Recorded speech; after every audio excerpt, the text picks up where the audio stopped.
Hola a todos, bienvenidos a Cultivate Tips.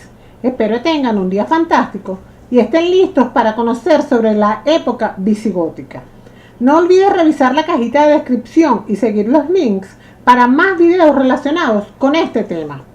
En este video hablaremos de la Hispania al final de la antigüedad, el origen del pueblo visigodo, la Hispania, los suevos, vándalos y alanos en Hispania, el reino de Tolosa, el reino de Toledo tanto en su época arriana como en su época católica. Y sin más demora, empezamos. Los límites temporales artificiales de la Edad Media en España son del siglo V al siglo XV. El término visigodo se aplica a personas, por ejemplo, el rey visigodo. El adjetivo visigótico se aplica a objetos, por ejemplo, el reino visigótico, la España visigótica. Hispania al final de la antigüedad. La época del final de la Hispania romana es un periodo controvertido entre los historiadores de la antigüedad y los historiadores del medioevo. Parten con la decadencia romana y las invasiones de los pueblos germanos. En Hispania teniendo gran importancia el pueblo visigodo. En España es claro que se produce una diferencia entre los tiempos de la historia antigua y la del final del siglo XV. Existen grandes transformaciones en todos los ámbitos de la vida. El origen del pueblo visigodo, su asentamiento en el imperio. Los pueblos germánicos comparten características comunes. Tienen en conjunto un estadio menos desarrollado que el mundo romano, y el mundo romano para ellos sirvió como inspiración en diversos aspectos. El origen de los pueblos germánicos es muy debatido. Eran un conjunto originario de Escandinavia, el pueblo godo o visigodo proveniente de Gotlandia, una isla sueca. Se dedicaban especialmente a la ganadería. Conocen la agricultura sedentaria. Su economía se basaba en la caza, la pesca, la recolección de frutos del bosque y recursos naturales. Serían seminómadas al no depender de la agricultura. Estarán abocados a la guerra y será lo que les caracterizará como pueblo.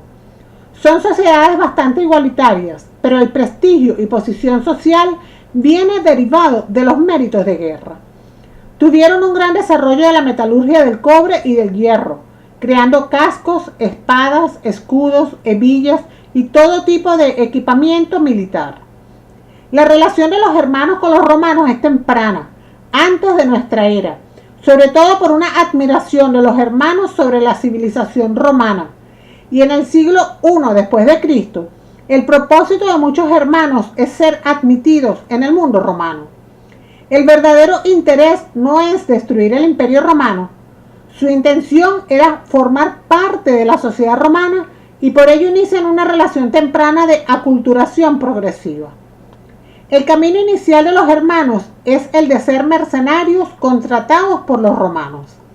En el siglo II, los moralistas romanos se dan cuenta que la juventud no está identificada con los viejos valores y virtudes que habían definido al imperio y que no contaban con espíritu de sacrificio por Roma.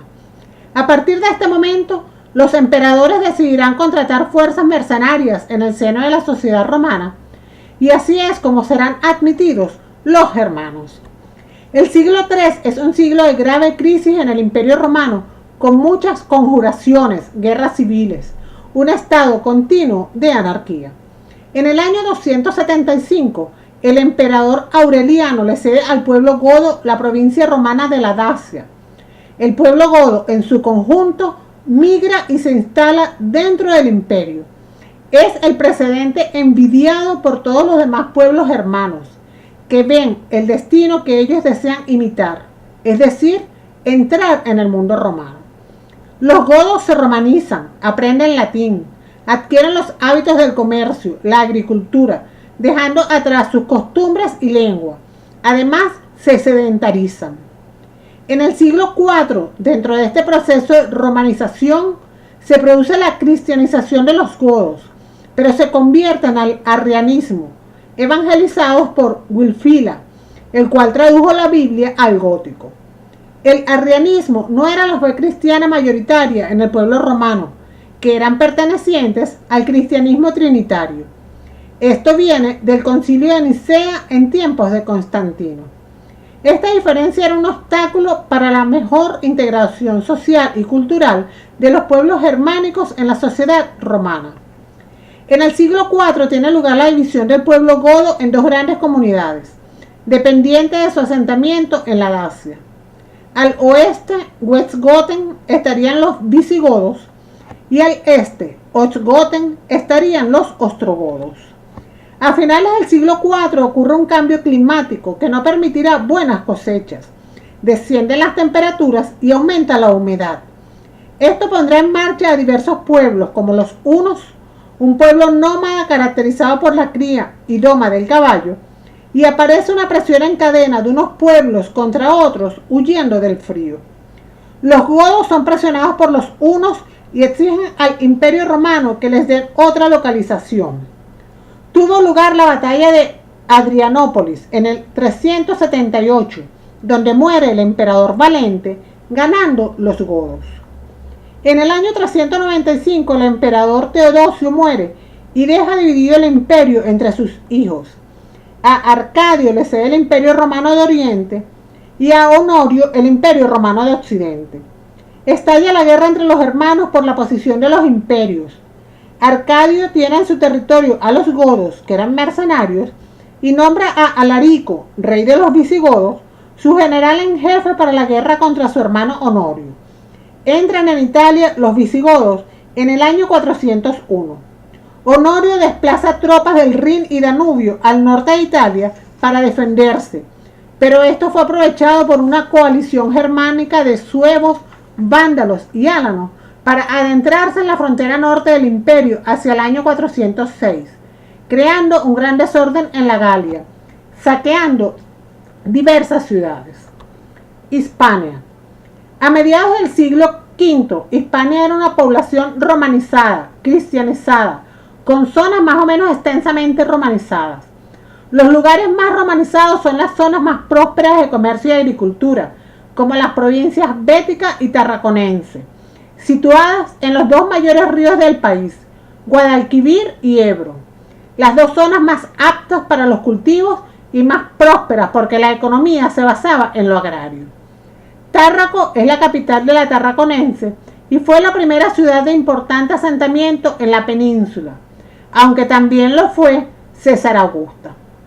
La provincia Gallaecia era otra zona romanizada en el norte de Portugal, Galicia, Lugo, León y Asturias. En la costa utilizaban los recursos pesqueros y las rutas comerciales marítimas. La vertiente cantábrica de la provincia tarraconense tuvo menor importancia para controlar las fronteras. Se encontraba menos romanizada: Cantabria, Navarra, País Vasco. La provincia cartaginense tuvo menos importancia económica: Cartagena, Murcia, Alicante. Su capital era Cartago Nova. La provincia lusitania era un lugar importante para los romanos. Su capital fue Emerita Augusta. En la cornisa cantábrica había pueblos indígenas que vivían en poblados con estructuras municipales, como los vascones que se encontraban en la zona de Navarra, siendo una serie de tribus con una lengua propia al margen del imperio. Habitan de manera dispersa. Eran pueblos con poca significación para los romanos, pero sí les pedían un tributo. Suevos, vándalos y alanos en Hispania. En el año 409, los pueblos que llegan a la Galia se expanden hasta Hispania, por el paso fronterizo en el norte. Fueron años de saqueos y destrucciones. Los territorios de Lusitania y Bética fueron muy saqueados. Los botines conseguidos tenían gran valor y abundancia. La invasión ocurre entre el 409 y el 412. En el año 413 ocurre un cierto asentamiento, explicado por Paulo Osdocio, cuando los hermanos adquirieron intereses y posiblemente se obtuvo un acuerdo con las autoridades romanas, y los suevos se asentaron en la Gallaecia, los alanos en Lusitania y el sector más oriental de Cartaginense, mientras que los vándalos se asentaron en la Bética. La Tarraconense y la zona del Levante mediterráneo quedaron libres de estos pueblos invasores. Los visigodos con Alarico en el 410 saquean Roma, que no era la capital del imperio, pero fue una derrota simbólica. Como botín se llevaron el tesoro de Salomón. los objetos del templo de Jerusalén que habían tomado como trofeo los romanos en las guerras judías entre los años 66 y 70 después de Cristo. A Alarico le sucede en el 415 su cuñado Ataulfo, entrando en la península ibérica por las zonas no asentadas de los pueblos invasores, empezando por la Tarraconense, ocupando Bacino, la primera capital de los visigodos en Hispania. Los suevos en la Gallaecia constituyeron un reino durante varias generaciones. Los alanos que sobrevivieron a la derrota contra los visigodos son acogidos por el reino suevo. El rey de los vándalos, Genserico, traslada su población por presiones romanas y visigodas, y en el año 425 se realiza la primera expedición naval cruzando el estrecho, constituyendo su reino en el norte de África. Entre el 441 y el 445 se producen las incursiones de los Bagauda, quienes fueron unos bandidos que asaltaron fincas y casas aristocráticas en el Valle del Ebro. Este fenómeno ha recibido diversas interpretaciones por parte de los historiadores. En época romana, este término Bagauda se utilizaba para referirse a los delincuentes. En algunos casos se les aplicó el término a esclavos judíos que huyeron, incluso a desertores del ejército. Según el profesor Sánchez Albornoz, detrás de estos bagaudas estaría un pueblo escasamente romanizado de la península ibérica. Se les denomina vascones. Serían bandas que descendían por el valle del Ebro haciendo botines. El reino de Tolosa. El primer asentamiento de los visigodos es en Barcelona. Se acordó con el Imperio Romano que se controlasen a los suevos, vándalos y alanos por parte del rey visigodo Ataulfo. En el 415, este rey fue asesinado y sucedido por diversos reyes. Sigerico, Gualia, quien negocia un tratado con el emperador Honorio en el 418 y determinan las condiciones de Honorio en la península ibérica y se les permite asentarse legalmente en Aquitania, una zona del sureste de la Galia. También se trasladarán a Toulouse en Francia, conformando el primer reino visigótico, además de ocupar una parte del territorio español en el sur de los Pirineos. Teodorico II del reino de Tolosa luchó contra los suevos para controlarlos. Los venció en la batalla del río Órbigo en el 456. El rey de los suevos murió en la batalla. Su poder quedó empequeñecido, ya no tenía una capacidad expansionista. A finales del siglo V tiene lugar la gran invasión visigoda en la provincia tarraconense, unas 100 a 200.000 personas, con el rey Eurico, el cual es recordado por una recopilación que hizo de leyes. El poder imperial romano desaparecerá en el año 476, cuando Rómulo Augustulo deja Roma y su autoridad como emperador de Occidente. Desde el siglo V, los francos se expanden por la Galia. La guerra entre francos y visigodos estalla en la batalla de Bouillé y los visigodos abandonan el sur de Francia. La batalla la gana Clodoveo, el rey franco, y la perdió el rey visigodo Alarico. En los campos góticos hubo la máxima germanización de la población hispana, donde se trasladó gran parte de los visigodos hacia Burgos, Valencia, Valladolid, Ávila, Madrid y Guadalajara. La presencia de los visigodos en los Pirineos es mínima. El reino de Toledo, época arriana. Los ostrogodos ejercen su regencia en el reino visigótico peninsular durante el reinado de Teodorico el Grande. Entre los reyes Águila y Atanagildo hubo guerras. El segundo ganó y convirtió a Toledo en la ciudad de los reyes, llamada Urbs Regia. Es la época del emperador bizantino Justiniano, el cual mandó a sus fuerzas a desembarcar en Cartago Nova, conquistando una franja del territorio de Cartagena, Murcia y Alicante. La entrada de los bizantinos tuvo la ventaja de la religión en común que tenían los bizantinos y los visigodos, que eran cristianos arrianos, y obtuvieron el apoyo de las oligarquías romanizadas en el sur de la península.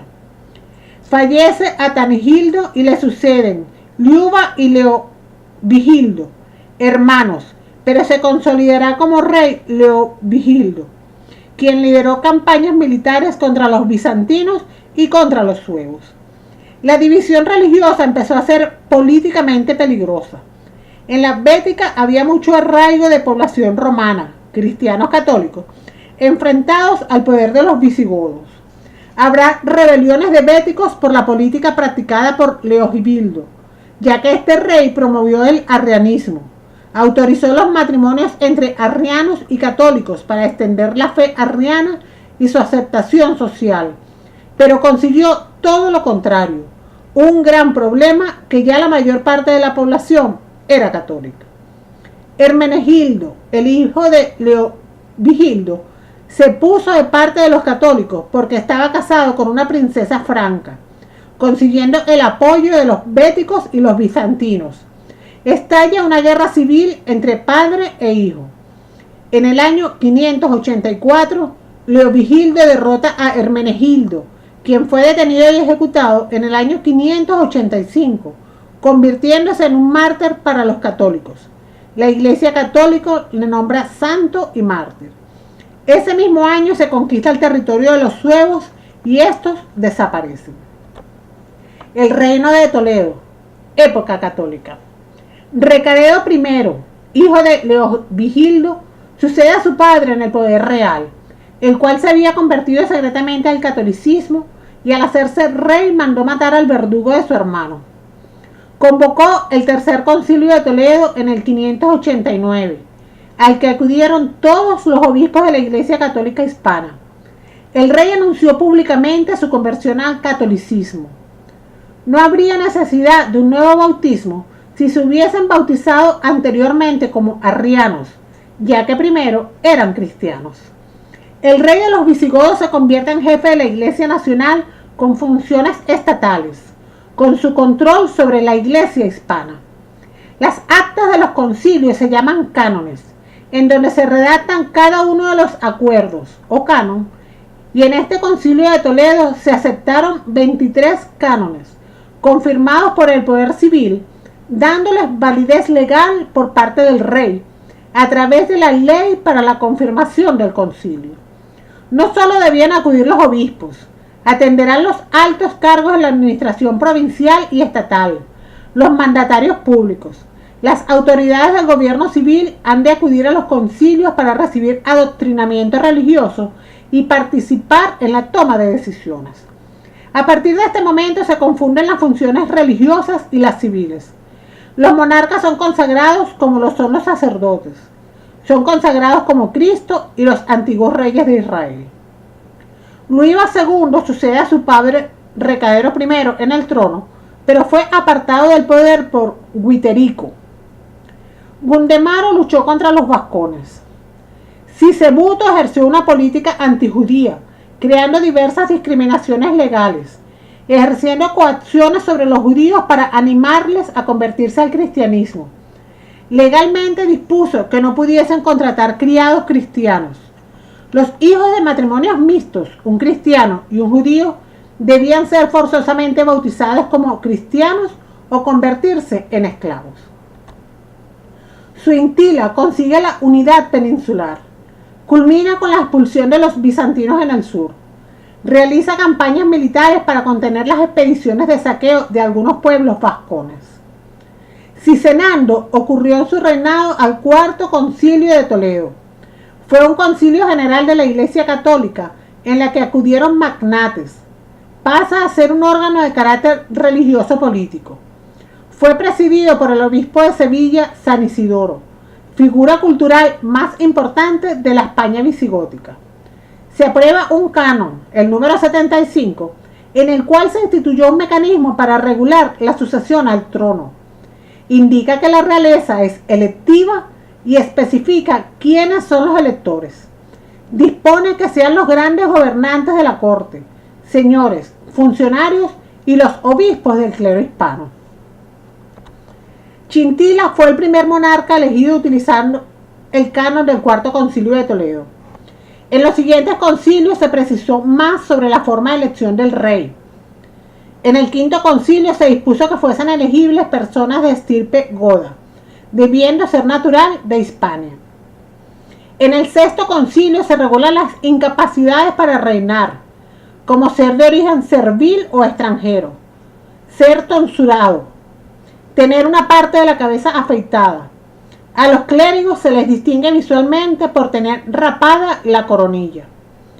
Tampoco pueden reinar los que han sufrido la pena judicial de decalvación, que consiste en rapar la cabellera por sentencia judicial, un castigo a un criminal. Turga, el hijo de Chintila, sufrió un golpe de estado por parte de un anciano de mucho poder en la corte, Chindasvinto, quien realizó una conspiración contra el rey, el cual quedará caracterizado en las fuentes como tirano, un usurpador del trono. Curiosamente consiguió luego una estabilidad política. Reinará conjuntamente con su hijo Recesvinto, conseguido por un régimen de purgación-persecución de las oposiciones que recibían, tiránico de origen y ejercicio.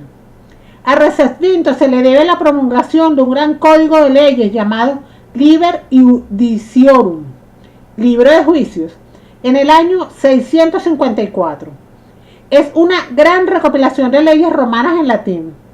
Es la base de la legislación de la monarquía visigótica y en toda España durante toda la Edad Media. Fue traducido al castellano como fuero juzgo. Wamba fue elegido constitucionalmente. Predominan a partir de ahora las conjuras, conspiraciones entre poderosos en función de sus distintos intereses. Es una época de feudalización de algunas familias de la nobleza visigoda. Su reinado terminó con la penitencia de Wamba. El rey tuvo un desfallecimiento en el que los cortesanos creyeron que se moría, entre ellos San Julián, el obispo de Toledo, y le dieron la extrema unción. Después el rey recuperó el conocimiento, pero los tonsurados no pueden gobernar y tuvo que vivir el resto de sus años en un monasterio. 7 años más vivió después de este acontecimiento. Por fuentes posteriores se ha averiguado que fue un complot contra el rey. El rey había sido drogado intencionalmente para practicarle la tonsura. Los próximos reyes no tendrán seguridad en el poder. Siempre habrá traiciones, por lo que al obtener el trono intentarán aumentar sus propiedades rápidamente. Hervigio, el responsable de la conspiración contra Wamba, en su lecho de muerte asoció al trono a Égica, el sobrino de Wamba, el que habría sido el sucesor de Wamba. Égica desató una represión y persecución contra los nobles que habían apoyado a Hervigio en su gobierno. Además, acusó a los judíos de convivencia con los musulmanes. Witiza, hijo de Égica, tenía previsto tener como sucesores a sus hijos Áquila, Olmundo, Ardabasto, quienes contaban con el apoyo de Opas, Cisberto, Julián, gobernador de Ceuta, posesión de los visigodos, siendo estos los famosos witizanos en la historia. Sus partidarios, los witizanos, se movilizaron en la muerte de Witiza para dar la corona a uno de los hijos del difunto, pero los magnates del reino eligieron a Rodrigo, gobernador militar de la Bética, quien fue elegido legalmente, pero se creó una división con los witizanos, originando una guerra civil, aprovechada por los musulmanes para cruzar el estrecho y ocupar la península ibérica. Rodrigo marchó al norte para realizar una campaña de pacificación de los vascones en el momento en el que ocurrió la guerra civil.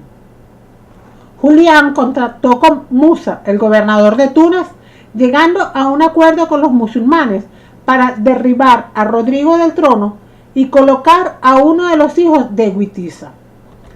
Se envió una primera expedición de musulmanes en el año 710, unos 400 hombres, para observar las posibles intervenciones musulmanas.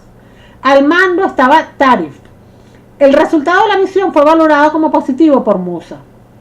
En el año 711 se envió una segunda expedición de conquista, con unos 7.000 hombres al mando de Tarik, y desembarcaron en el monte de Gibraltar, conquistando zonas con el apoyo de los partidarios de Witiza.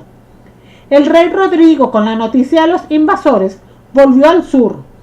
En la batalla de Guadalete, muchas tropas de nobles de Rodrigo le abandonaron. Perdió la batalla y posiblemente la vida. Se desconoce qué le ocurrió. No hay ninguna fuente al respecto. Los musulmanes entrarían a la península como mercenarios, mediante pactos con los hijos de Witiza y sus partidarios. Esto está documentado históricamente. Mientras Witiza fue rey, muchas fincas públicas fueron privatizadas por él, pasando a ser de su propiedad. Por ello, los witizanos no querían perder el poder, ya que perderían 3.000 fincas. El pacto de los conquistadores musulmanes con la familia de Witiza les permitió conservar las fincas. Esos bienes fueron llamados heredamientos de los príncipes, repartidos entre los 3 hijos de Witiza. Conservaron su estatus monárquico y el gobierno sobre la población cristiana. Áquila aparece acuñado en monedas en Tarragona como rey varios años después de la conquista musulmana. Ardabasto fue reconocido como una autoridad máxima sobre los cristianos, encargado de mantener el orden, de cobrar el impuesto o tributo para los musulmanes, príncipe de los españoles sometidos al Islam. El Liber Iudiciorum siguió en vigor durante la época musulmana, siendo la ley entre los cristianos. En las zonas de apoyo a Rodrigo hubo una conquista musulmana. En las zonas witizanas fueron capitulaciones, entregas voluntarias de rendición frente a los musulmanes, permitiendo leyes cristianas sobre su población. Las principales ciudades de la Bética fueron rendidas por los witizanos a los conquistadores, como Sevilla, Córdoba, Mérida, Toledo. Hubo un caso particular de un hombre llamado Teodomiro, quien retuvo 7 ciudades del Levante español, las cuales gobernaba. En los mapas musulmanes de la conquista aparece como los reinos de Tutmir. Se le reconoció autonomía pagando impuestos a los musulmanes. Fueron firmadas en un pacto las condiciones de lealtad que debía tener Teodomiro. Hemos llegado al final de la explicación. Espero les haya gustado. No olvides suscribirte a Cultívate Tips si aún no lo haces. Darle al botón de me gusta si te ayudé a conocer mejor este tema. Y puedes dejar tus dudas y comentarios sobre el video en la sección de comentarios. Además, ahora puedes seguirme en mis redes sociales de Cultívate Tips. Que tengas un lindo día. Adiós.